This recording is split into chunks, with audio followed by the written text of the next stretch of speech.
اور معاف کیجیے گا شیطان سے جو لوگ دوستی لگاتے ہیں، جو معاذ اللہ شیطان کی بات میں آ جاتے ہیں، آج سنو اللہ کا پیارا کلام ہمیں کیا کہتا ہے، شیطان سے دور رہیے۔ اللہ فرماتا ان الشیطان لکم عدو فاتخذوہ عدوا، بے شک شیطان تمہارا دشمن ہے، تم بھی اسے دشمن سمجھو۔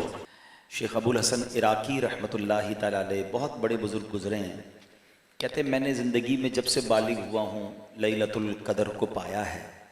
اپنی زندگی کا ایک چارٹ بنایا انہوں نے، اور اس سے ان کو یہ سمجھ آیا کہ جب جب پہلا روزہ جس دن ہوا اس کے مطابق انہوں نے تحریر فرمایا کہ لیلۃ القدر کو کب پایا۔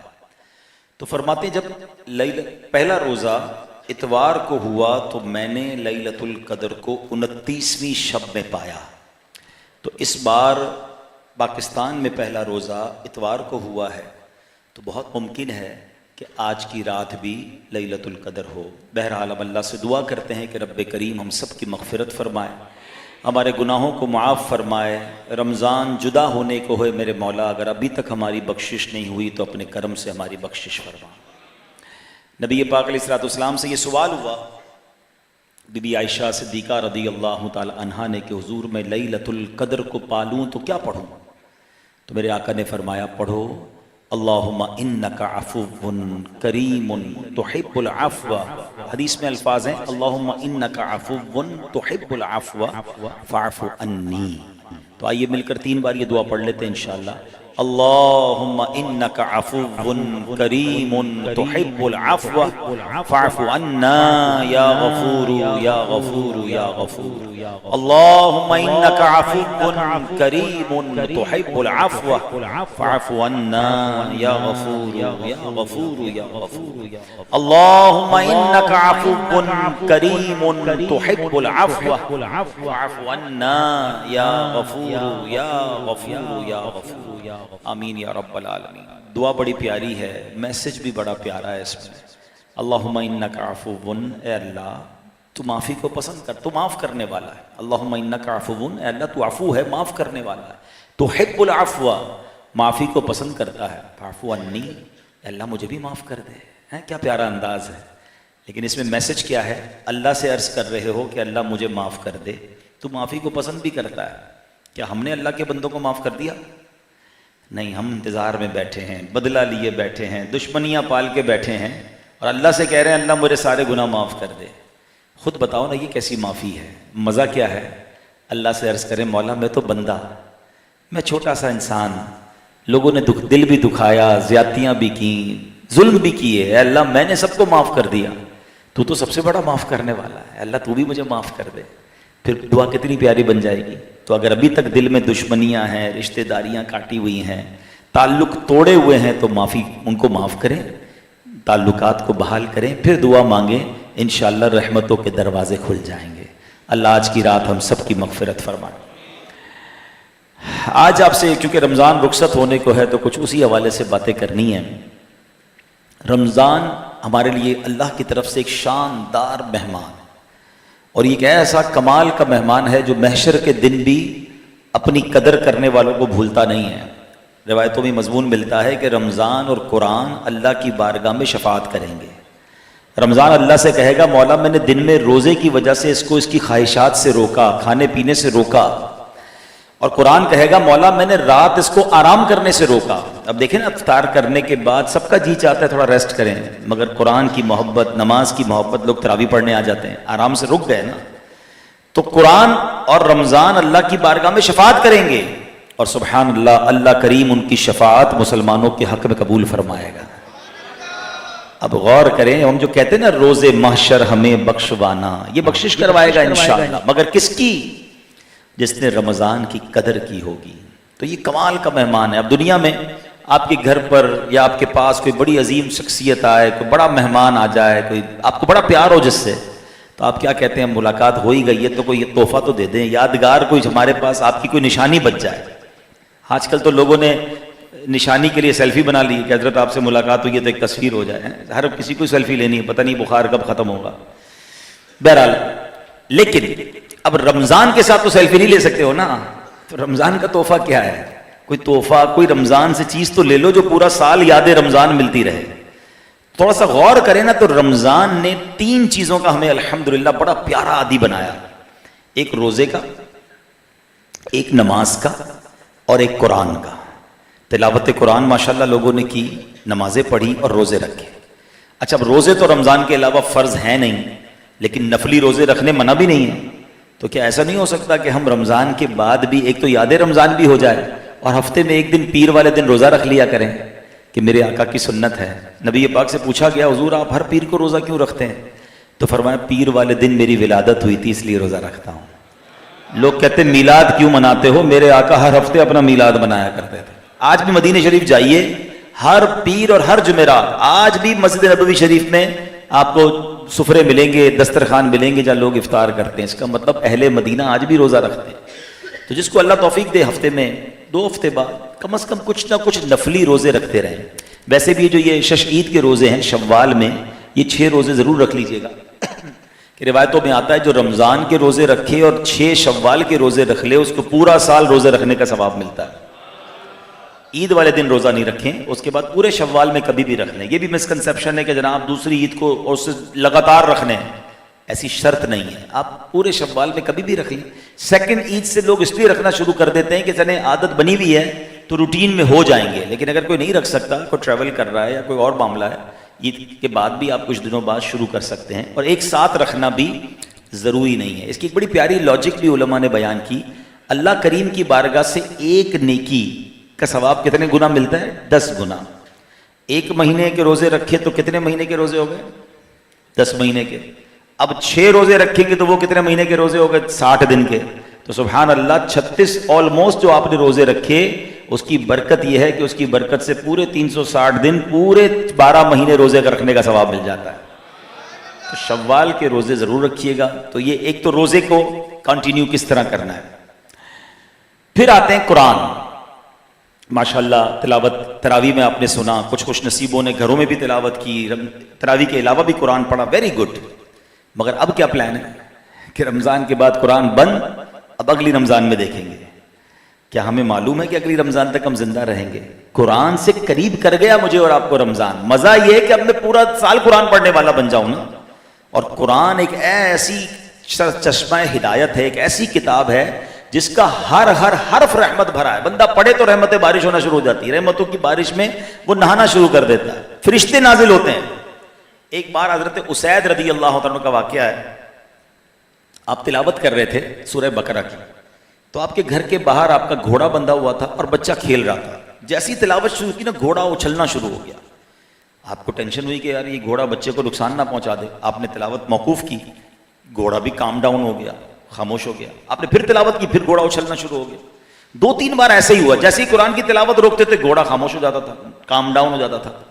تو 2-3 بار ایسا ہوا تو اب باہر آئے، اپنے بچے کو کہا میں اٹھا لوں کہیں بچے کو نقصان نہ پہنچ جائے. جب باہر صحن میں آئے اور اوپر آسمان کی طرف دیکھا تو پورے آسمان پہ جیسے کمکمے چراغ جل رہے ہیں پورے آسمان. بڑا حیرت انگیز منظر تھا. صبح دربار رسالت میں حاضر ہوئے کہ حضور رات ایسا ایسا واقعہ ہوا، میں نے آسمان پر دیکھا، عجیب ایک ایسا لگ رہا تھا کہ جیسے ہماری زبان میں کہوں تو بلب اور بڑے بڑے جھومر لٹک رہے ہیں. تو نبی پاک علیہ الصلوۃ والسلام نے فرمایا جس کا مضمون ہے، اے اسید یہ فرشتے تھے جو تمہاری تلاوت سننے کے لیے زمین پر آ رہے تھے.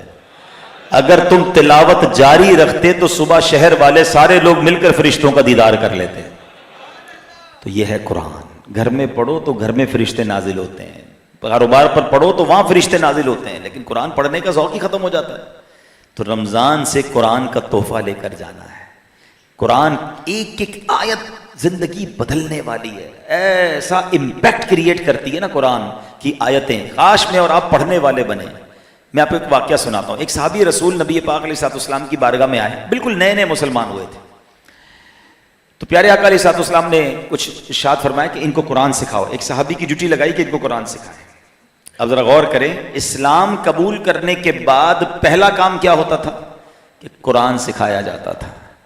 ہمارے یہاں کوئی 20 سال کا مسلمان بیٹھا ہے، کوئی 30، کوئی 40، کوئی 50، کوئی 60 سال کا، اب تک قرآن سیکھ لیا ہے.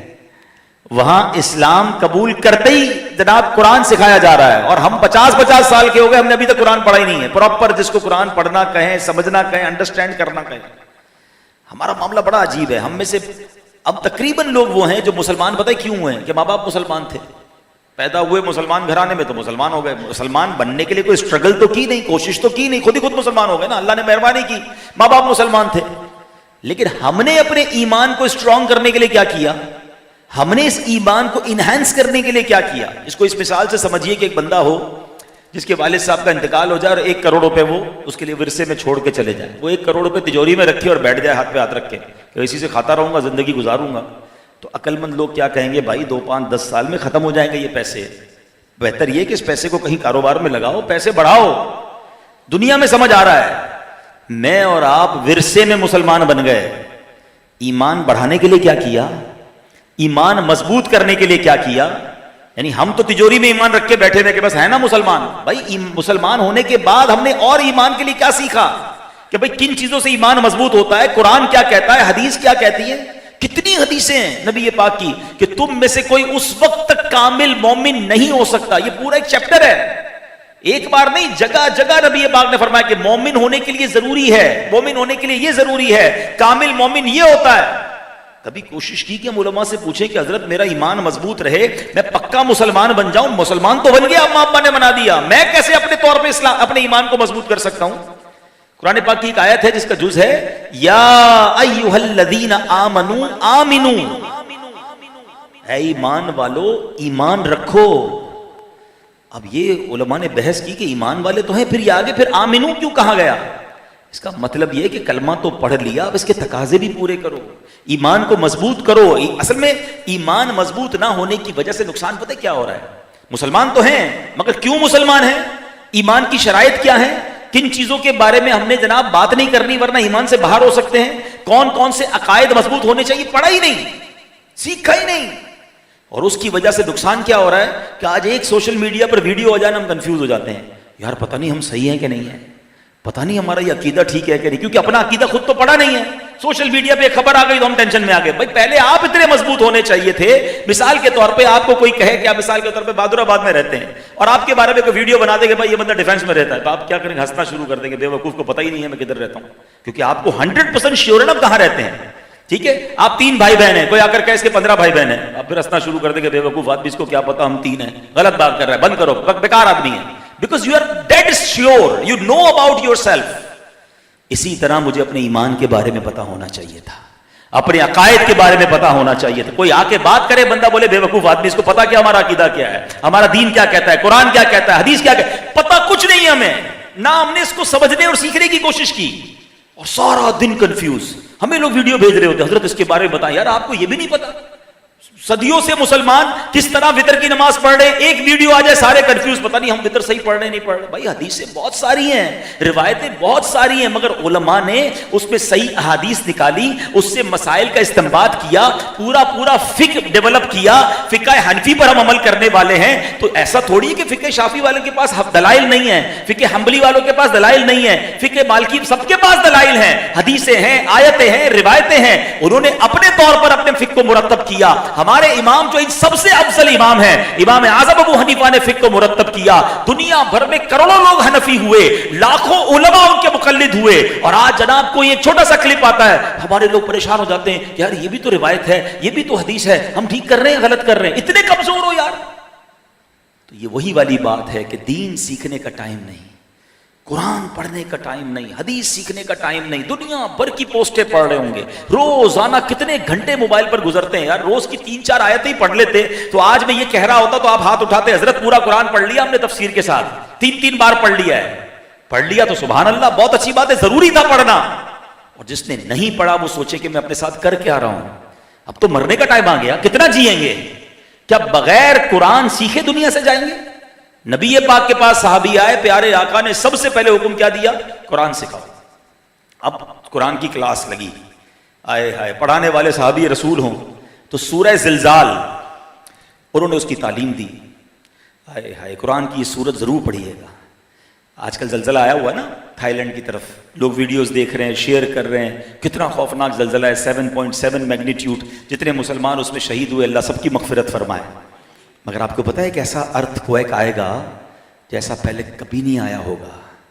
اذا زلزلت الارض زلزالها واخرجت الارض اثقالها, زمین اپنے خزانے باہر نکال دے گی, ایسا زلزلہ ہوگا دنیا میں کوئی عمارت باقی نہیں رہے گی, کوئی پہاڑ باقی نہیں رہے گا, ریزہ ریزہ ہو جائیں گے پہاڑ, زمین اپنے خزانے باہر نکال دے گی, اور انسان دیکھے گا کہ سونے چاندی جواہرات یہ سارے خزانے باہر ہیں, اور میں انہی کے لیے لڑتا تھا, انہی کے لیے چوری, انہی کے لیے چیٹنگ, انہی کے لیے ڈاکے, یہ تو سب پڑے ہوئے ہیں, مگر کسی کو خزانوں میں انٹرسٹ نہیں ہوگا, کیونکہ خوف ہوگا, بھگدڑ ہوگی, اور حساب کتاب ہوگا.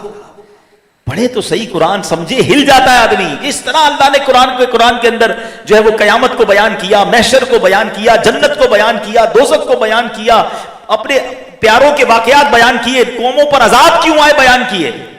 خدا کی قسم قرآن جس دن سمجھ آ گیا نا, آپ قرآن کے اندر ایسے گم ہو جاؤ گے. امام صاحب تلاوت کریں گے, آپ کا جی نہیں چاہے گا امام صاحب رکوع میں جائیں, مگر ادھر تو تراویح ہو رہی ہوتی ہے, ہمارے دماغ میں حساب کتاب چل رہا ہوتا ہے, کیونکہ کبھی پڑھا ہی نہیں نا قرآن. ورنہ قرآن سے پیاری کتاب کون سی ہے. ہائے ہائے, یقین کریں یہ جو تفسیر قرآن پڑھنے کا جو بار بار کہا جاتا ہے نا, امیر اہل سنت بڑے کمال کی شخصیت ہیں. 3 آیتیں ترجمہ تفسیر کے ساتھ پڑھ لو کافی ہے, لیکن آپ جب پڑھو گے نا قرآن, آپ کا 3 آیتوں میں دل نہیں بھرے گا, آپ خود ہی اس کے اندر انوالو ہو جاؤ گے. ایسا کئی بار ہوتا ہے. ہم تفسیر قرآن جب ریکارڈ کرتے تھے, اب بھی کرتے ہیں الحمدللہ, تو کبھی پلان کرتے ہیں کہ یار آج 30 آیتیں ریکارڈ کریں گے, آج 40 آیتیں ریکارڈ کریں گے, آج آدھا گھنٹہ ریکارڈنگ کریں گے. کئی بار ایسا ہوا ریکارڈنگ کرتے کرتے کوئی ایسا واقعہ آ گیا, حضرت موسیٰ کا, حضرت یوسف کا, حضرت یونس کا, اور آدھا واقعہ ہوا, ہمارا ٹائم پورا ہو گیا. کہتے نہیں یار ختم نہیں کرنا, پہلے پوری بات تو پڑھیں, آگے ہوا کیا, آگے معاملہ کیا پہنچا, قوم کے ساتھ کیا ہوا, فلاں نبی کے ساتھ. اتنے انٹرسٹڈ واقعات ہیں, آپ کھو جاؤ گے قرآن کے اندر, مزے کو مزہ. اچھا ایسا کئی بار جو پڑھتے تفسیر میری بات کو ایگری کریں گے, ایسا کئی بار 20 بار کہوں تو غلط نہیں ہوگا کہ آپ کسی مسئلے میں پھنسے ہوئے ہیں, آپ کو کوئی ٹینشن ہے, آپ کو کوئی سولوشن نہیں مل رہا, آپ قرآن کھول کے تفسیر پڑھنا شروع کریں, وہی آیت سامنے آئے گی جو آپ کے مسئلے کا حل ہوگا. آپ کو گویا قرآن حل دے رہا ہوگا, قرآن پیغام دے رہا ہوگا کہ اے میرے بندے گھبرانا نہیں, اللہ بخشنے والا مہربان ہے, اللہ اپنے نیک بندوں کو آزماتا ہے. ارے سبحان اللہ, ایسا لگتا ہے کہ میں جس پرابلم میں تھا میں نے قرآن کھولا, مجھے قرآن سے میرا جواب مل گیا. مگر یہ جب ہوگا نا جب قرآن کھولیں گے, یہ جب ہوگا نا جب قرآن پڑھیں گے. رمضان جا رہا ہے, پلیز آپ مت قرآن سے دور ہو جانا, اس سے دوستی کر لو. تو کیا ہوا, سورہ زلزال کی تعلیم دینا شروع کی صحابی رسول نے. اچھا 7 آیتیں پڑھی انہوں نے, کہتے بس کافی ہے میں جا رہا ہوں. اب وہ صحابی آئے نبی پاک کے پاس, کہتے حضور آپ نے تعلیم کے لیے بھیجا تھا, یہ 7 آیتوں کے بعد کہہ رہے ہیں کافی ہے. نبی پاک نے پتہ کیا فرمایا, فرمایا یہ ٹھیک کہتا ہے, اس کو جانے دو, اس کو دین کی فقاہت مل گئی ہے, اللہ تعالیٰ نے اس کو سمجھداری عطا فرما دی ہے. اٹ مینز اگر 7 آیتیں بھی کوئی دل سے پڑھ لے تو وہ زندگی بدلنے کے لیے کافی ہے. یہ ہے قرآن. قرآن کے کئی ایسے واقعات ہیں کہ ایک ایک آیت نے بندوں کی زندگیاں بدل دی, لوگ توبہ کر گئے, اللہ کے ولی بن گئے. حضرت فضیل بن عیاض رحمۃ اللہ تعالیٰ علیہ اتنے خطرناک ڈاکو تھے کہ جدھر سے گزرتے تھے لوگ گلی بدل جاتے تھے. لوگ مائیں اپنے بچوں کو سلاتی تھیں ڈرا کے کہ فضیل آنے والا ہے. فضیل ڈاکو کے نام سے مشہور تھے. ایک قرآن کی آیت کہیں سے کانوں میں اس تلاوت گئی, اور اس کا مفہوم کیا تھا کہ کیا لوگوں کے لیے اب یہ وقت نہیں آیا کہ اللہ کی طرف دل جھک جائیں ان کے. بس وہ ادھر لگی دل پہ, کہتے ہیں یا اللہ وقت آ گیا ہے, اے اللہ میں جھک گیا, میں نے مان لیا, اے اللہ میں توبہ کرتا ہوں. ڈکیتی سے توبہ کی, لوگوں کے مال واپس کیے, ایسی سچی توبہ کی کہ اللہ نے ولایت کا تاج سر پر سجا دیا. پھر ایک وقت ایسا آیا, اسی فضیل بن عیاض کے بارے میں آتا ہے رحمت اللہ تعالی علیہ, کہ وقت کا بادشاہ آپ کے دربار کے باہر کھڑا ہو کے کہتا ہے حضور ملاقات کے لیے وقت دے دیجئے. ایک وقت وہ تھا کہ لوگ ڈر کے بھاگتے تھے. یہ ہے اللہ پاک کی طرف سے عزت کہ اگر بندہ سچی توبہ کرے تو اللہ کدھر پہنچا دیتا ہے. اب یہاں میں ایک اور بات آپ کو بتاؤں, میں جب بھی ان اولیاء کرام کے واقعات پڑھتا ہوں نا, جیسے حضرت بشر حافی ہیں, وہ شراب پیتے تھے, حضرت حبیب اعجمی ہیں, سود کا کام تھا, مگر یہ توبہ کرتے گئے اور اللہ نے کہاں پہنچا دی, سچی توبہ تھی نا. تو ان واقعات سے ایک ڈھارس پتہ کیا ملتی ہے کہ میرا رب چاہے نا تو ہم جیسے گناہگار کو بھی اپنا ولی بنا سکتا ہے. ہمیں اپنی دعاؤں میں ولایت بھی مانگنی چاہیے. امیر اہل سنت کے اشعار میں یہ انداز ملتا ہے, ورنہ نارملی کوئی بندہ نہیں, نارملی لوگ دعا نہیں کرتے ہوتے یا اللہ مجھے اپنا ولی بنا لے. ہمیں واقعی شرم آتی ہے کہتے ہوئے, یار میرے جیسا گناہگار, میرے جیسا بدکار, میں جناب اتنا اللہ کا نافرمان, میں کیسے ولی بن سکتا ہوں؟ لیکن میرا رب تو بنا سکتا ہے نا. ہم گناہگار ہیں, وہ تو کریم ہے نا, وہ سچی توبہ عطا کر جب اتنے بڑے بڑے مجرموں کو ولی بنا سکتا ہے تو میں بھی تو مانگوں تو صحیح اس سے. ولی کیا ہوتا ہے؟ ولی ہوتا ہے اللہ کا دوست. تو آئے آج 29ویں شب ہے, امیر اہل سنت کے اس شعر میں جو آپ نے دعا مانگی ہم بھی مانگ لیتے ہیں, کیا پتہ کسی کی آمین کے صدقے ہمارے حق میں بھی یہ دعا قبول ہو جائے. تو اپنی ولایت کی خیرات دے دے, تو اپنی ولایت کی خیرات دے دے, میرے غوث کا واسطہ یا الہی, میرے غوث کا واسطہ یا الہی. کیسے کیسے لوگ بدلے. ایک واقعہ سنیے, حضرت ابو ہاشم رحمت اللہ تعالی کہتے ایک بار سفر پہ جا رہا تھا تو ایک کشتی میں بیٹھا, اس میں ایک بندہ بھی تھا, اس کے ساتھ ایک عورت بھی تھی. وہ عورت جو ہے اس کی یوں سمجھے کنیز تھی, تو اس نے عورت کو کہا کہ ذرا گانا سناؤ. عورت نے کشتی میں گانا شروع کر دیا. اب کیا ہوا, تھوڑا اور آگے گئے تو عورت سے وہ کہتے ہیں کہ ایسا کرو کہ شراب بھی پلاؤ. اس نے شراب پلانا شروع کر دی. اللہ کے نیک بندے کشتی میں موجود ہیں. اب یہاں تھوڑا سا میں بریک کرتا ہوں. ہمارا یہاں کیا حال ہے, سفر شروع ہوتا ہے بندے بدلنا شروع ہو جاتے ہیں, خاص طور پہ جہاز کے سفر میں. جو انٹرنیشنل ٹریول کرتے ہیں میری بات کو مانیں گے کہ ہم نے خود دیکھا یار ہمارے وطن سے فلائٹ اڑ رہی ہے, 99% مسلمان بیٹھے ہیں, اور جیسے ہی جہاز ٹیک آف ہوا اور شراب فری میں سرو ہونا شروع ہوئی, یار مسلمان شراب پی رہا ہے کیونکہ فری میں مل رہی ہے. کسی نے گانے لگا لیے, کسی نے فلمیں لگا لی, کسی نے میوزک لگا لیا. حالانکہ جہاز کے اندر تو حال یہ ہے کہ خدا نہ خواستہ یہ جہاز جب کریش ہوتا ہے تو بچتا ہی کوئی نہیں ہے. ارے یہ تو توبہ کر کے کرنے والا سفر تھا, وضو سے سفر کرتا, کلمہ پڑھتا, توبہ کرتا, مگر کیا ہو جاتا ہے سوچتے نہیں کہ ہم کس حال میں. اگر دیکھیں نا, آج سے 5 سال پہلے جمعۃ الوداع والے دن ہی حادثہ ہوا تھا نا, جو کراچی کا جہاز گرا, اللہ پاک ان سب کی مغفرت فرمائے جو شہید ہوئے تھے. مگر جب بندہ جاتا ہے تو بچتا نہیں.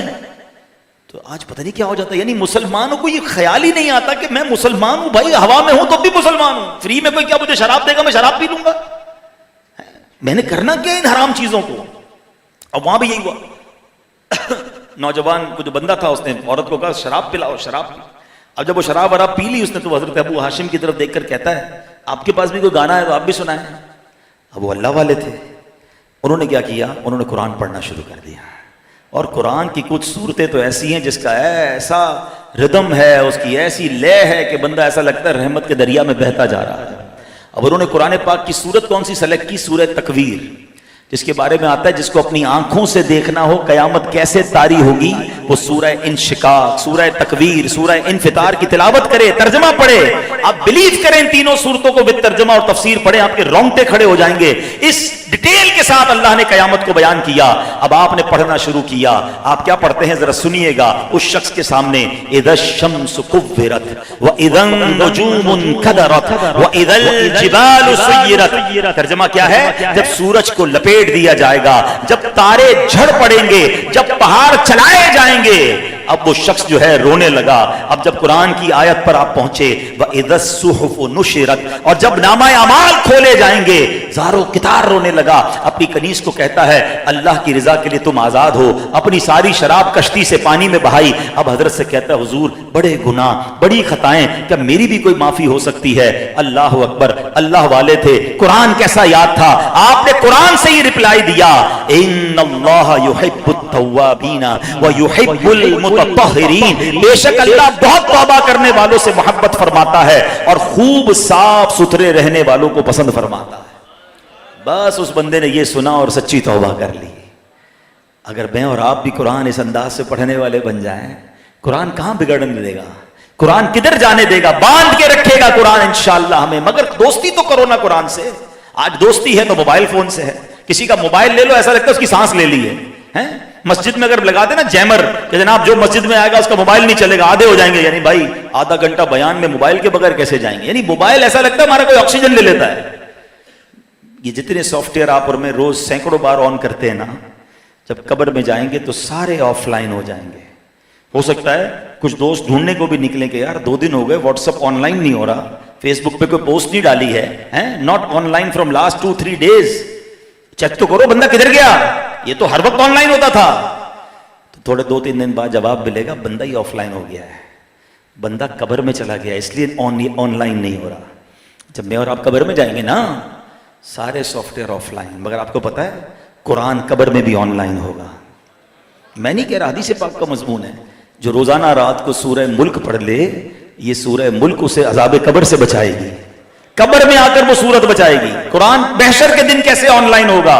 سنو, نبی پاک علیہ الصلوۃ والسلام فرماتے, جس کا مضمون ہے جو بندہ دن اور رات قرآن پڑھے, اس کے حلال کو حلال جانے, اس کے حرام کو حرام جانتا ہو, اللہ عز و جل فرشتوں کو اس کو ساتھی بنا دیتا ہے. جب قیامت کا دن ہوگا, اب قرآن اللہ کی بارگاہ میں دلائل پیش کرے گا. لوگ کہتے ہیں نا یار میرا مقدمہ میں جیت جاؤں گا, بڑا کمال کا وکیل کیا ہے, بڑا مہنگا وکیل کیا ہے. آؤ میں بتاتا ہوں, قرآن کو اگر اپنا وکیل بنانا ہے, اللہ کی بارگاہ میں سفارشی بنانا ہے, اللہ کے حبیب علیہ الصلوۃ والسلام فرماتے ہیں, حدیث کا مضمون ہے قرآن اللہ کی بارگاہ میں دلائل دے گا. اے اللہ, دنیا میں جب بھی کوئی بندہ کام کرتا تھا نا, اس کو اجرت ملتی تھی. اے اللہ, اے کریم, فلاں شخص دن اور رات میں میری تلاوت کرتا تھا, حلال کو حلال جانتا تھا, حرام کو حرام جانتا تھا. اے اللہ, اب اس کی اجرت عطا فرما, اس کو اجر عطا فرما.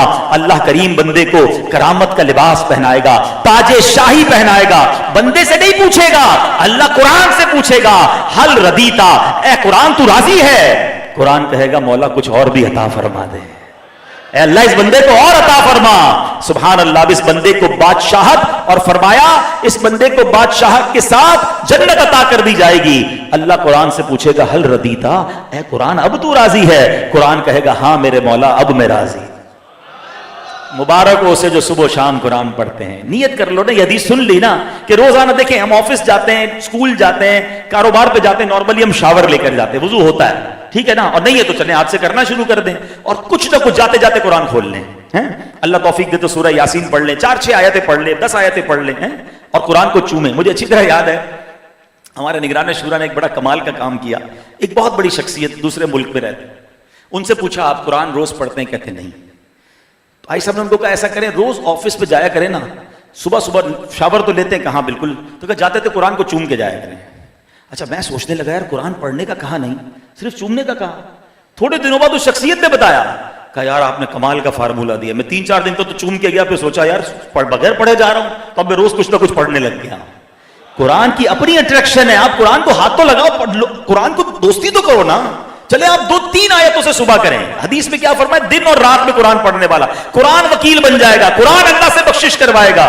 اور سبحان اللہ, رات کو سورہ ملک پڑھ لیا کریں. اگر میں اور آپ یہ فارمولہ بنا لینا کہ میں دن میں آفس, کاروبار, گھر سے نکلنے سے پہلے کچھ نہ کچھ قرآن پڑھوں گا, اور رات سونے سے پہلے کچھ نہ کچھ قرآن پڑھوں گا, انشاءاللہ قرآن سے دوستی ہو جائے گی. اور پھر قرآن کو سمجھنا شروع کریں. تلاوت اپنی جگہ, انڈرسٹینڈنگ آف قرآن, ایک ایک آیت میں خزانے ہیں, ایک ایک آیت میں کیا کیا نہیں ہے. میں نے ایک بڑی پیاری بات پڑھی سوشل میڈیا پہ, کسی نے لکھا, بڑی پیاری بات لگی مجھے. اچھی باتیں اچھی ہوتی ہیں لیکن لوگ الٹی سیدھی باتیں بھی پڑھ رہے ہوتے ہیں.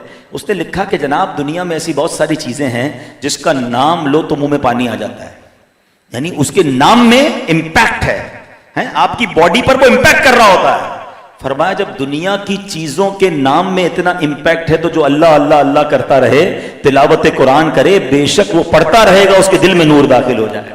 صرف نام الہی میں کیا کیا امپیکٹ موجود ہے اور کیا کیا برکتیں ملتی ہیں. اور پھر جو انڈرسٹینڈ کرے, آپ اگر ڈیپتھ آف قرآن سمجھنا چاہیں نا تو قرآن سے پوچھیں. قرآن کہتا ہے اگر ہم اس قرآن کو کسی پہاڑ پر نازل کرتے تو پہاڑ خشیت الہی کی وجہ سے ریزہ ریزہ ہو جاتا. پھر کون سی جگہ باقی بچی؟ نبی پاک کے دل اقدس کو اللہ نے یہ طاقت دی اور سینہ مصطفیٰ پر قرآن کو نازل کیا گیا. قرآن کی اپنی ہیبت ہے, قرآن کی اپنی طاقت ہے. 2-4-6 آیتیں پڑھ کر سمجھنے لگو گے, آپ فیل کریں گے کہ اندر کچھ داخل ہو رہا ہے, نور داخل ہو رہا ہے, برکتیں مل رہی ہیں. تو چلے پہلی نیت یہ ہو گئی کہ رمضان کا تحفہ کیا لینا ہے, کہ انشاءاللہ روز قرآن پڑھیں گے انشاءاللہ. اب دوسرا تحفہ قرآن رمضان کا, جو ماشاءاللہ 5 وقت ہم نے نماز پڑھی ہے. میں نمازیوں سے بات کر رہا ہوں, ماشاءاللہ مجھے بہت حسن ظن ہے کہ آپ میں سے کسی کی رمضان میں کوئی نماز قضا نہیں ہوئی ہوگی ماشاءاللہ. اب میرا سوال یہ ہے کہ نماز جیسے ہی رمضان جاتا ہے تو نماز قضا کیوں ہونا شروع ہو جاتی ہیں؟ یعنی ہم زبان سے نہیں کہہ رہے، میرا جملہ سخت ہے لیکن میں کہتا بھی اسی لیے ہوں، ہر جگہ ہی روزانہ بیان میں جملہ سب جگہ کہہ رہا ہوں کہ شاید کسی کے دل پہ چوٹ لگ جائے، اور ماشاءاللہ مجھے کچھ فیڈ بیک بھی آیا ایسا کہ لوگ سمجھ رہے ہیں، تھوڑا سخت جملہ ہے، ہم کہتے نہیں ہیں زبان سے لیکن پریکٹیکلی یہ میسج نہیں جا رہا کہ اے اللہ جب تک شیطان بند ہے نا، جب تک ہم نے تیری ماننی ہے، اور جیسے ہی شیطان چھوٹ جائے گا ہم نے پھر شیطان کی ماننی، تیری نہیں ماننی۔ کیسی بے وفائی ہے یہ، ہے نا غلط بات۔ آپ میں سے ہو سکتا ہے کوئی کہے بھائی ایسا کون کہتا ہے، کوئی بھی نہیں کہتا، بالکل کوئی زبان سے نہیں کہتا، مگر پریکٹیکلی یہ نہیں کہہ رہا ہوتا۔ مثال دیتا ہوں، کل ستار مسجد میں انشاءاللہ مغرب کی نماز میں نمازی زبردست ہوں گے انشاءاللہ، اور اگر مغرب کے بعد اعلان ہو جائے کہ چاند نظر آ گیا ہے، عشاء میں لوگ آئیں گے اترے؟ نارملی نہیں آتے۔ یار ایسا کیا ہو گیا کہ چاند دکھا اور میری عشاء ختم، میرا مسجد سے تعلق ہی ختم۔ اچھا عید والے دن کیا ہوتا ہے؟ عید کے دن عید کی نماز پڑھنا کیا ہے؟ واجب۔ کیا ہے؟ ذرا بل کے دہرائیے، کیا ہے؟ اور فرض فجر کی نماز پڑھنا کیا ہے؟ فرض کی اہمیت زیادہ یا واجب کی اہمیت زیادہ؟ مگر لاکھوں لوگوں کی عید والے دن فجر کی نماز قضا ہوتی ہے۔ یعنی کمال ہے یار، ایک دن پہلے یہ وہی بندہ تھا جو پوری رمضان فجر پڑھتا رہا اور عید والے دن فجر قضا ہو گئی۔ یعنی پہلے دن ہی شیطان مجھ سے کھیل گیا اور میں شیطان کی باتوں میں آ گیا۔ اس سے بڑی بے وفائی کیا ہے کہ میرے رب نے پورا مہینہ مجھ پر رحمتیں برسائیں۔ ارے ہمیں مقابلے کے لیے تیار کیا گیا ہے۔ آؤ میں بتاتا ہوں قرآن کیا کہتا ہے۔ قرآن سے دوستی لگاتے ہیں نا، اور معاف کیجیے گا شیطان سے جو لوگ دوستی لگاتے ہیں، جو معاذ اللہ شیطان کی بات میں آ جاتے ہیں، آج سنو اللہ کا پیارا کلام ہمیں کیا کہتا ہے۔ شیطان سے دور رہیے۔ اللہ فرماتا ان الشیطان لکم عدو فاتخذوہ عدوا، بے شک شیطان تمہارا دشمن ہے، تم بھی اسے دشمن سمجھو۔ دشمنی کرنی ہے اس سے، اللہ سے دوستی کے لیے شیطان سے دشمنی کرنی ہوگی۔ یہ نہیں ہو سکتا کہ شیطان سے بھی دوستی اللہ سے بھی دوستی، یہ نہیں ہو سکتا۔ یا تو شیطان کا کوئی دوست ہے یا رحمان کا کوئی دوست ہے، فیصلہ آپ کریں میں کس کا دوست ہوں۔ پتہ نہیں کیا ہو جاتا ہے لوگوں کو، چاند نظر آتا ہے اور جناب ایسے غائب ہوتے ہیں۔ ایسا مت کرو، بلکہ شیطان ایسا لگتا ہے مسلمانوں کے کان پکڑ لیتا ہے، جدھر لے کے چل رہا ہے ادھر بندہ جا رہا ہے۔ اور یہ عید کے 3 دن بڑے امپورٹنٹ ہیں پیارے اسلامی بھائیوں، یاد رکھیے گا۔ جیسے ہی چاند نظر آئے گا شیطان رہا ہوگا نا، اپنی پوری فوج کے ساتھ مسلمانوں پر حملہ کرتا ہے کہ 3 دن میں ان کی ساری رحمت، ان کے اوپر جو ساری جو ہے نا وہ عبادت کے جو نور ہے اور جو دل میں روحانیت ہے سب برباد کر دو۔ اور ہو جاتا ہے ایسا، 3 دن تک نظر ہی نہیں آتا کوئی مسجد میں۔ اور یہ 3 دن میں جو میں آپ کو فارمولہ بتا رہا ہوں، جس نے نیت کی ہے نا میں نماز نہیں چھوڑوں گا، وہ لازم سمجھ لے کہ میں نے 3 دن ساری نمازیں باجماعت پڑھنی ہے۔ اور جو یہ کر گیا نا، یہ طوفان آئے گا، یاد رکھنا ایک طوفان آتا ہے، جو اس طوفان سے بچ کر گزر گیا اب انشاءاللہ کنٹینیو ہو جائے گا، کیونکہ اس نے عید کے دن پڑھ لیے نا، بعد میں تو ویسے ہی لائف روٹین میں آ جائے گی، لوگ جاب پہ چلے جائیں گے، کاروبار شروع ہو جائیں گے، اسکول کالج شروع ہو جائیں گے، ایوری بڈی بیکم ان روٹین۔ لیکن جو 3 دن نمازیں قضا کر گیا نا، پھر ہوتا کیا، اس کی ہمت ہی نہیں ہوتی۔ شیطان کہتا اب 3 دن تو نہیں پڑھی، بعد میں پڑھ لیں گے، اگلے جمعے سے پڑھیں گے۔ اس کی روٹین بریک اپ ہو جاتی ہے۔ بریک اپ نہیں ہونے دینا، آپ نے یہ ٹھان لینی ہے کہ اس بار شیطان تجھے جتنا زور لگانا ہے لگا لے، عید کے دنوں میں بھی میری ایک بھی نماز قضا نہیں ہوگی۔ ایک بزرگ کا واقعہ سناتا ہوں۔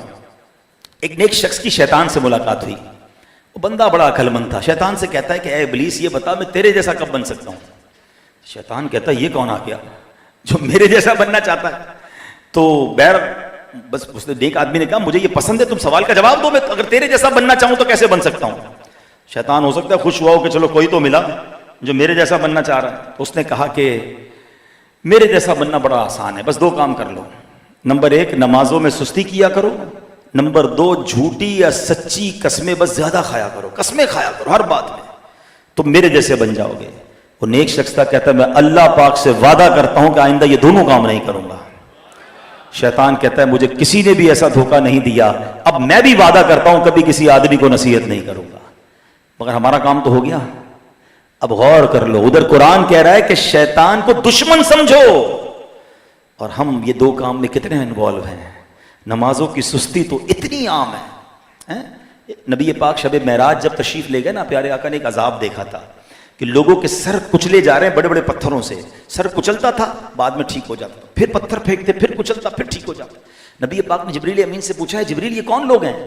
فرمایا حضور یہ وہ لوگ ہیں کہ نماز کے وقت جن کے سر بوجھل ہو جاتے تھے، بھاری ہو جاتے تھے، یہ نماز نہیں پڑھتے تھے، سستی کرتے تھے۔ سچ بتاؤ رمضان کے علاوہ ہمارا کیا حال ہوتا ہے؟ کوئی کہنا حضرت نماز کے لیے چلے، بس آپ چلیں یار آج سر میں بڑا درد ہے، بس میں چلتا ہوں، آپ آگے چلیں میں چلتا ہوں، یعنی نماز کا نام سنتے ہی سر بھاری ہونا شروع ہو جاتا ہے. کیا یہ عذاب ہم سہ سکیں گے؟ اور شیطان کیا کہتا ہے، میرے جیسا بننا ہے نا تو نمازوں میں سستی شروع کر دو. اب اپنے بارے میں غور کر لیں کہ میں کیسا بن جاتا ہوں اگر میں نمازوں میں سستی کر دوں. نہیں ماننی شیطان کی، انشاءاللہ اس بار رحمان کی ماننی ہے. اس بار یہ رمضان سے تحفہ لینا ہے، کچھ بھی ہو جائے ہماری ایک نماز قضا نہیں ہوگی. اور یہ آپ مجھے ایک بات بتائیں، آپ نے 28-29 دن نماز پڑھی، کیا نقصان ہو گیا آپ کو؟ کوئی پیسے کم ہو گئے، کوئی صحت خراب ہو گئی، کوئی طبیعت خراب ہو گئی، کیا آپ کا گیا کیا؟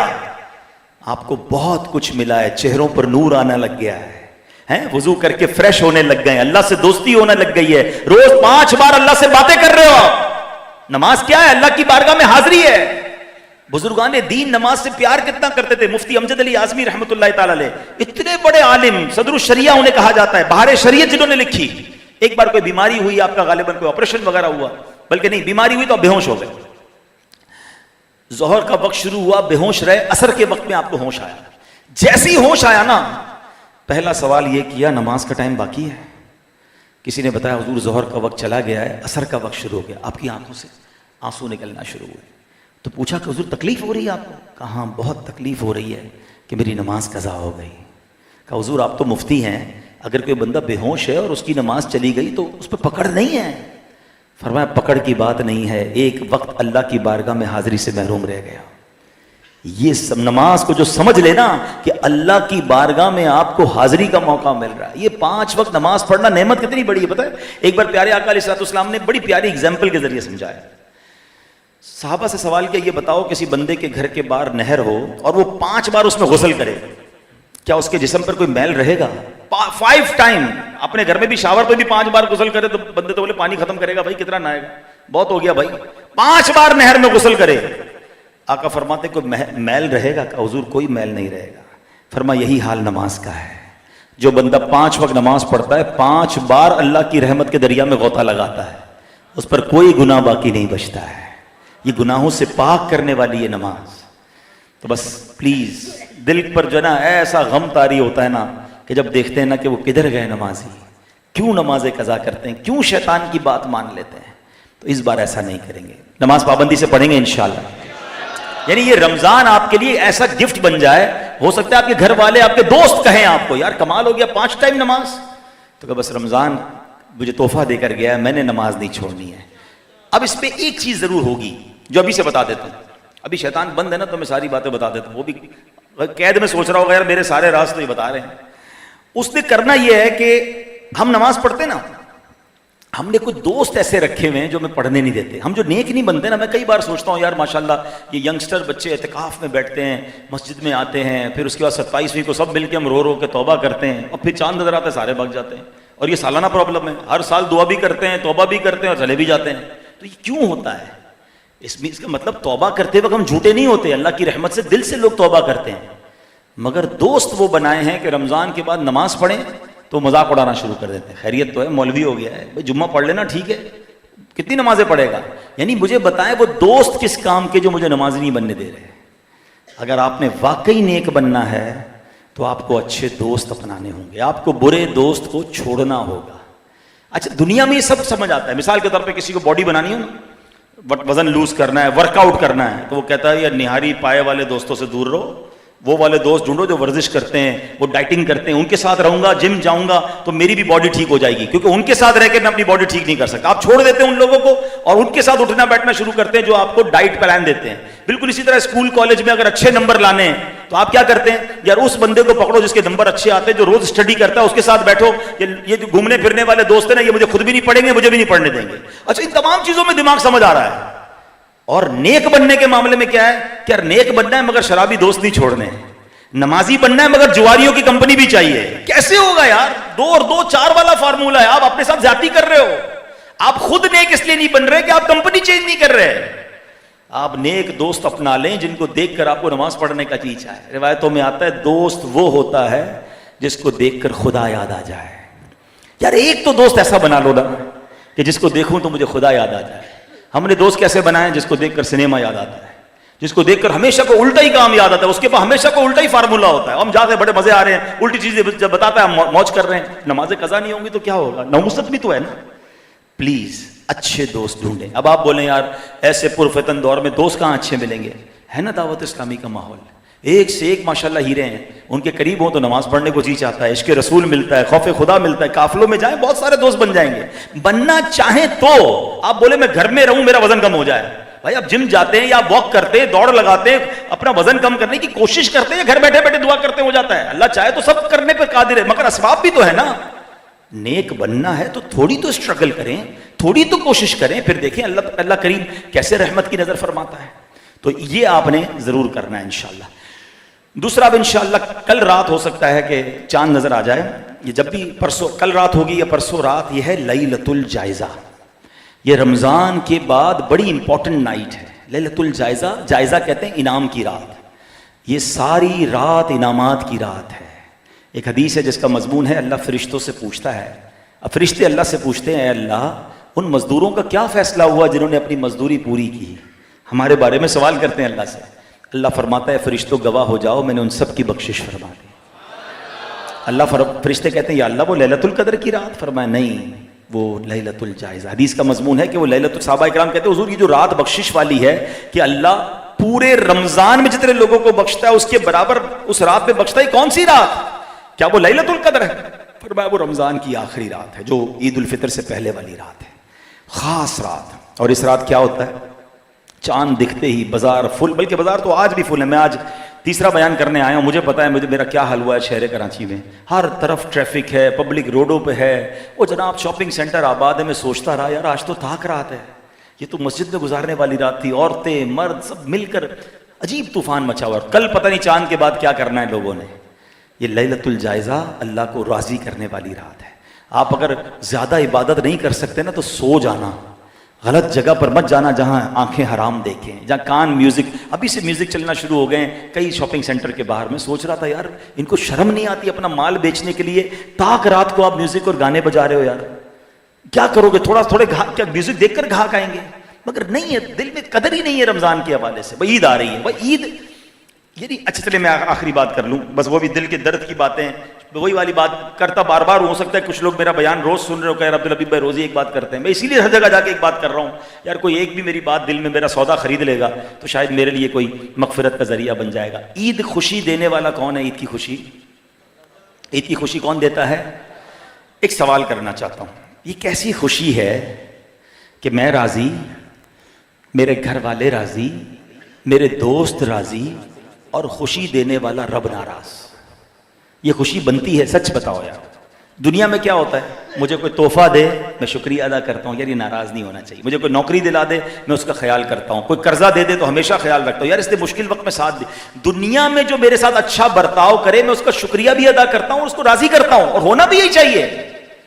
مگر میرا رب جب مجھے خوشی دیتا ہے, نارملی کیا ہوتا ہے, شیطان نے ایسی کمال کی خطرناک پلاننگ کی ہوئی ہمارے ساتھ, ایک لگتا ہے سافٹ ویئر انسٹال کر دیا ہے دماغ میں کہ جب خوشی منانی ہے تب رب کو ناراض کرنا. whenever we try to celebrate something, جب بھی خوشی مناتے ہیں نا, آپ لسٹ اٹھائیں اپنی خوشیوں کی. عید کے دن خوشی اللہ نے دی, اللہ کو ناراض کرتے ہیں. اچھا جناب اس کے بعد بچہ پیدا ہوا, اللہ کی کتنی بڑی نعمت ہے. برتھ ڈے کریں گے, کوئی منع نہیں برتھ ڈے کرنا, کیجیے, کون منع کرتا ہے, اچھے طریقے سے کیجیے. کیک کاٹنا ہے کیک کاٹیے, کھانا کھلانا ہے کھانا کھلائیے, آپ تحفہ لیجیے تحفہ دیجیے, نو پرابلم. اسلام انجوائمنٹ کو منع نہیں کرتا, خوشیوں کو منع نہیں کرتا. مگر اس برتھ ڈے میں کوئی ایسا کام کرنا ہے جس میں اللہ ناراض ہو جائے. کوئی میوزک ڈالے گا, کوئی ناچ گانے ڈالے گا, کوئی ڈھول تماشے ڈالے گا. اچھا یہ بچہ بڑا ہو گیا, اس کی شادی کرنی ہے, کتنی بڑی نعمت ہے شادی, مگر اللہ اکبر شادی میں تو ایسا لگتا ہے مقابلہ چل رہا ہے, کون زیادہ اللہ کو ناراض کرے گا, کون زیادہ حرام کام کرے گا. اور آگے چلیں, اللہ نے نیا گھر دیا, نئے گھر کی اوپننگ پارٹی کی دوستوں کی, اللہ نے نیا گھر دیا, اللہ کو ناراض کیا. نیا کاروبار, اوپننگ سیریمنی جناب میری بزنس کی, آئیے گا ذرا آپ کی دعوت ہے. بندہ جائے تو اوپننگ میں ناچ رہے ہیں لوگ, گانے باجے ڈھول تماشے, اللہ اکبر. شاید یہ بات ہی سمجھ نہیں آ رہی کہ ہمارے ساتھ گیم کیا ہو رہی ہے. اچھا پھر لوگ آتے ہیں کہتے ہیں نئے گھر بھی لیا, بڑا اچھا گھر بنایا, سکون ہی نہیں ہے گھر میں, کاروبار شروع کیا، اتنے ارمانوں سے کیا، کاروبار ہی بیٹھ گیا. بچوں کی شادی کی، لاکھوں کروڑوں روپے خرچ کیے، بچے شادی کے بعد خوشی نہیں ہے، میری بچی کی اولاد ہی نہیں ہو رہی ہے. مولانا صاحب دعا کریں، لڑائی جھگڑے بہت ہے سسرال میں. اللہ کے بندوں، تم نے اپنی خوشیوں میں اللہ کو ناراض کتنا کیا؟ یہ کدھر عقل مر گئی تھی کہ جو دے رہا ہے اسی کو ناراض کر رہے ہو؟ بھائی اللہ کریم خوشیاں دینے والا بھی ہے اور وہ خوشیاں واپس بھی لے سکتا ہے، اسی نعمت کو عذاب بھی وہی بنا سکتا ہے. آج ایک نیت کر جاؤ میرے نوجوانوں، یہ نوجوانوں بالخصوص میں آپ سے بات کر رہا ہوں جن کے بھی شادیاں ہونا باقی ہیں. سٹینڈ آپ لو، اور اگر میری بات سمجھ آتی ہے تو میری بات مانو کہ آج کے بعد میں ایسی خوشی مناؤں گا کہ میں بھی خوش، میرے والدین، میرے بچے، میری فیملی بھی خوش، اور خوشی دینے والا میرا رب بھی مجھ سے راضی. آپ بلیو کرو، جس دن آپ نے ایسے خوشیاں منانا شروع کی نا، آپ کی خوشیاں ملٹی پلائی ہونا شروع ہو جائیں گی. اور یہ میں نہیں کہہ رہا، قرآن فرماتا ہے لَإِن شَكَرْتُمْ لَأَزِيدَنَّكُمْ، تم میرا شکر ادا کرو میں تمہیں اور عطا کروں گا. اللہ گھر دے، شکر ادا کرے، اللہ گھر میں برکت ڈال دے گا. اللہ اولاد دے، شکر ادا کرے، اللہ اولاد کو نیک بنا دے گا. شادی ہو، شکر ادا کرے، اللہ سسرال میں بچے بچی کو خوشیاں دینا شروع کر دے گا. اللہ آپ کو نیا کاروبار دے، شکر ادا کرے، گناہ نہ کرے، اللہ کریم آپ کے کاروبار میں برکت ڈال دے گا. ہم ہر خوشی کے موقع پر اللہ کو ناراض کر رہے ہیں، اس سے بڑا بے وفا کون ہے یار؟ اب اس بار اس عید سے یہ ٹرینڈ شروع کرنا ہے کہ اللہ تو نے عید دی ہے، اب عید پر ہم خوشی ضرور بنائیں گے مگر تجھے ناراض نہیں کریں گے. نیت کرتے ہو انشاءاللہ؟ فائدہ اس میں ہمارا ہی ہے، ہم اپنا ہی نقصان کرتے ہیں. اللہ کا کیا نقصان کوئی کر سکتا ہے؟ وہ خالق مالک، وہ بے نیاز ہے. ساری دنیا میں کوئی بھی اس کی عبادت نہ کرے، اس کی کوئی شان گھٹا نہیں سکتا. ساری دنیا اسے سجدہ کرے، اس کی کوئی شان بڑھا نہیں سکتا. بے نیاز مالک ہے. یہ ہم اپنی اوقات اور اپنی ویلیو بڑھاتے ہیں عبادت کر کے، اسے راضی کر کے کہ ہماری جھولیاں بھر دی جائیں. تو بس اللہ کرے کہ یہ بات سمجھ آ جائے، اور اس عید میں آپ نے ایسا ہی کرنا ہے. عید کی رات بھی ضائع مت کریں، عید کے دن نمازیں پڑھنی ہے، گناہ نہیں کرنے. عید کی نماز سے پہلے فطرہ دینا واجب ہے، اور ہر صاحب نصاب کو فطرہ دینا ہے. اب فطرے میں 4 قسم کے فطرے حدیثوں میں بیان ہوئے ہیں، جس میں جو، کشمش، کھجور اور گندم. ابھی 4 قسم کے فطرے بیان ہوئے ہیں، تو یقیناً ہمیں یہ دیکھنا ہوگا کہ میری اپنی الحمدللہ حیثیت کیا ہے. جو بالکل نارمل مڈل کلاس کے لوگ ہیں وہ گندم کا فطرہ دیں تو کوئی حرج نہیں. مالدار بھی گندم کا فطرہ دے گا، اس کا فطرہ ہو جائے گا. مگر اپنے دل سے پوچھے کہ اللہ کریم نے مجھے کروڑوں سے اچھا بنایا ہے، عید کے بہترین کپڑے خرید لیے، کھانا میں نے بہترین سحریاں افطاریاں کی، اور اب فطرے کی باری آ رہی ہے تو سب سے لویسٹ کیٹیگری کا عید کی شاپنگ میں یہ تو نہیں کہا تھا دکاندار کو سب سے سستے والے کپڑے، سستے والے چپل، سستی والی ٹوپی دے دے بھائی عید پڑ رہا ہے. نہیں، سب سے اچھی والی چیزیں لی. فطرہ کون سا؟ سب سے سستا والا. ایکچولی اللہ کو ہمارے پیسے نہیں جاتے، اللہ کی بارگاہ میں ہماری نیت جاتی ہے. یہ شکرانے کا ایک انداز ہے کہ میرے مولا تو نے کروڑوں سے اچھا بنایا، تیری راہ میں بہترین خرچ کروں گا. اور فطرہ کس کو دے؟ اپنے کسی غریب رشتہ دار کو دے دیں، اپنے کسی غریب ملازم کو بھی دے سکتے ہیں، جو زکوٰۃ کے مستحق ہیں آپ ان کو دے سکتے ہیں، کسی بھی سنی دینی تنظیم کو دے دیں. اور اسی طرح دعوت اسلامی آپ کے سامنے ہے، دعوت اسلامی کو بھی آپ دیں. دعوت اسلامی کتنا بڑا دین کا کام کر رہی ہے. یہ مساجد جو آج بھری ہوئی ہیں، میں آج تیسری مسجد ہے جس میں بھی رات میں بیان کر رہا ہوں، تینوں مسجدیں جیم فل. اور ایسے ایسے علاقوں میں پہلے آج ختم قرآن تھا، ہاشمی مسجد کراچی کی ایک خوبصورت ترین مسجد گلستان جوہر میں بنی ہے، ماشاءاللہ دھوم مچی ہوئی تھی. اس کے بعد میں ڈیفینس میں تھا ابھی، وہاں ماشاءاللہ 5 تاکراتوں میں اجتماعات میں ڈیفینس والے تو خواب دیکھتے تھے کہ ہمارے پاس بھی ایسا کوئی ایونٹ ہو سکے گا. وہاں کتنی مساجد بن گئی. اب 70 مسجد جب سے بنی ہے آپ کے سامنے ہے، تو الحمدللہ دعوت اسلامی نے اب تک 7200 سے زیادہ مساجد بنا دی ہیں. یہ تو صرف مساجد ہیں، مدارس، جامعات، پھر کتنے سارے دینی کام، اسکول بن رہے ہیں، کالجز بن رہے ہیں، یونیورسٹی بن رہی ہے، میڈیا کے ذریعے دین کی خدمت ہو رہی ہے، غیر مسلم مسلمان ہو رہے ہیں. ہمارے بیانات آپ سن رہے ہیں، کس لیے ہوتے ہیں یہ بیانات؟ اللہ سے قریب کرنے کے لیے ہے نا، نیکیوں سے قریب کرنے کے لیے، جہنم سے بچانے کے لیے. تو اس پورے کام میں یقیناً بہت بڑا ایک سرمایہ لگتا ہے. تو اپنے ڈونیشنز میں، اپنے فطرے میں دعوت اسلامی کو ساتھ دیں. سچی بات تو یہ ہے کہ میرے پیسوں کے نصیب جاگتے ہیں کہ وہ دعوت اسلامی کے کاموں میں خرچ ہو جائیں. اللہ ہمیں اپنی دعوت اسلامی کو بھرپور ساتھ دینے کی توفیق عطا فرمائے. جن لوگوں نے اعتکاف کیا اللہ ان کا اعتکاف قبول فرمائے. اللہ اس مسجد کو آباد فرمائے اور اس کو آباد کرنے والوں کے گھروں کو بھی. ویڈیو دیکھنے کا شکریہ. اگر آپ چینل پر نئے ہیں تو سبسکرائب کر لیں اور ساتھ ہی ساتھ بیل آئیکن پر بھی کلک کر دیں تاکہ یوٹیوب ہماری ہر ویڈیو کا نوٹیفیکیشن سب سے پہلے آپ کو بھیج دے. جزاک اللہ.